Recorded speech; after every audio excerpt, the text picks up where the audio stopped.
Hi everyone, welcome back to my channel. For those of you who are new, a very warm welcome to you as well. Today I decided to do my video a little bit differently in the great outdoors. I just finished my walk, so if I look a little bit sweaty, please excuse that. But I decided to do this video so you guys could get a glimpse of my beautiful island Jamaica. And I'm just in the vibe to talk about this topic today. And the topic I want to discuss is 9 signs you may have social anxiety.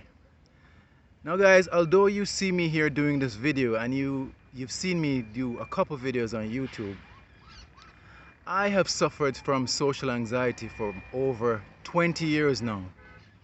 So this is a topic that I know a lot about. I know the pain, I know the suffering, I know the loneliness that's associated with social anxiety. And I also know that if you find out that you have it, you can then find out the ways to treat it and be on your way to recovery. So with that being said, I'm going to give you 9 symptoms that can help you to know that you have social anxiety, and then you can just get on the road to recovery. First symptom is overthinking. And I'm pretty sure you guys can relate to this one. And let me explain what I mean by overthinking. For instance, you're going to be in a social interaction. You anticipate by overthinking in ways like saying stuff like this. Oh, I know I'm going to act stupid. I know I'm going to be nervous. Oh, I'm dreading having to meet this person. They're going to see how awkward I am. They're going to see how silly I act. They're going to notice that I have social anxiety.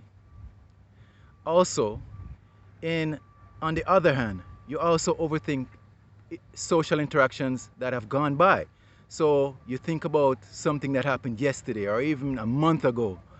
Wow, you said that thing I said, it was so stupid. I know they saw me, how socially awkward I am.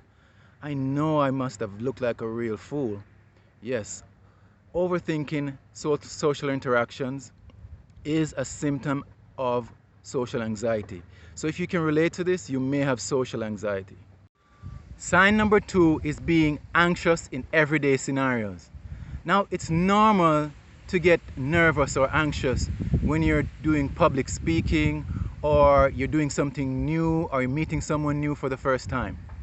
But for persons like us with social anxiety, we get anxious in some situations that it's not called for. For instance, maybe eating in a restaurant, or using a public restroom, or maybe speaking in class.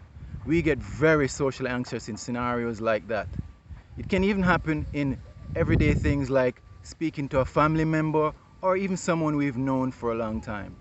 So having anxiety in everyday situations is a sign of social anxiety. The third symptom is that you experience physical symptoms when you're in social interactions. Physical symptoms such as lightheadedness, increased heart rate, shortness of breath, muscle twitches, to name a few. If when you're in social interactions you experience this along with nervousness, this is a sign of social anxiety. Sign number 4 is you're very self-conscious. You're always worried about what others think about you and wondering if people are noticing you. You think that everybody notices your every move. And you're always concerned about looking stupid or people noticing how socially awkward you are. If you seem very self-conscious when you're in social interactions, you may have social anxiety. Sign number 5, fear of being the center of attraction. Now, I'm pretty sure that you all can relate with this. I'm pretty sure everyone who has social anxiety experiences this. For instance, you're in a class or you're in a meeting, and the person that's chairing the meeting or the lecturer or teacher calls on you. Wow, that's like the worst moment in the world for someone with social anxiety, because I can tell you, whenever that happened to me, I felt like I wanted to crawl under my desk, or if I could disappear, I would disappear. It feels so overwhelming, you feel so awkward, feels like the whole world is coming to an end. So if you hate being the center of attention, that is a sign of social anxiety. Symptom number 6, you feel awkward around people in authority. For me, when I used to work in a brick and mortar, whenever my boss came around, I felt so awkward. I would stutter, I would forget what I wanted to say, I would just get nervous and break out in a sweat. Yeah, that is a sign of social anxiety. So if you get nervous around your principal or a teacher or anyone you deem to be an authority, this is a symptom of social anxiety. Symptom number 7, it disrupts your performance. When you have social anxiety, it can disrupt both your work and school performance. For instance, it inhibits you from wanting to work in projects. You shy away because of the awkward feeling you feel when you're around people and in groups. So you shy away from doing group projects. You shy away from meetings. You make excuses to avoid meetings. When you need to ask someone for help, you avoid that because you just don't want to interact with anybody because of that overwhelming awkward feeling you feel when you're mixing with people. So if you are experiencing a disruption in your performance at work or school, this is a sign of social anxiety.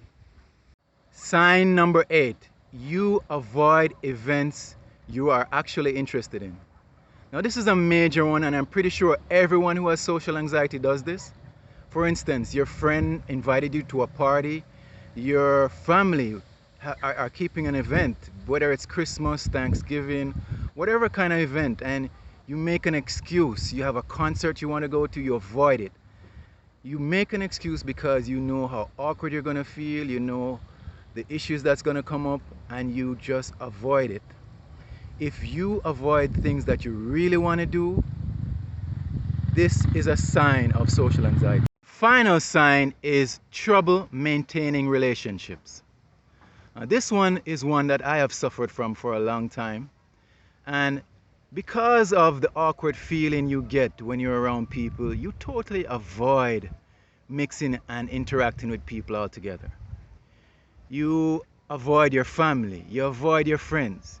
You basically avoid everyone. You keep to yourself, you lock away yourself in your room, and many people think negatively of us because of this. They think we avoid relationships because we don't want them. But it's not that we don't want relationships. It's because it's so hard to have them. Only a person who has social anxiety can relate to this.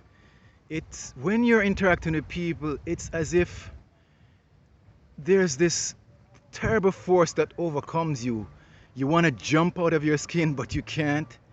You actually want to talk to the people, but the way you feel, you just want to disappear. And if you can relate to this, if you have difficulty maintaining relationships, if you have broken friendships, you don't keep in contact with your family, this is a sign of social anxiety. And with that being said, those are the 9 symptoms. There are more, but those are 9 that I personally experience. And if you are experiencing these, you may have social anxiety. The good news is that there are treatments that can help you to overcome anxiety and live a better, more comfortable life. I am testimony to this because just me doing this video is testimony to that. Because years gone by, I could not even do this video. I'd be terrified to do it. But through doing therapy, I learned to cope using CBT and other methods. So if you relate to these symptoms, I recommend that you go to a therapist and get a checkup to verify that you. On that note is where I close this video. If you got any value out of this video, please hit the like button. And if you are interested in videos like this in the future related to mental health and self-improvement, please subscribe. I appreciate you tuning in and watching this video. I love you all and look forward to doing other videos for you in the future. Take care and have a wonderful and blessed day.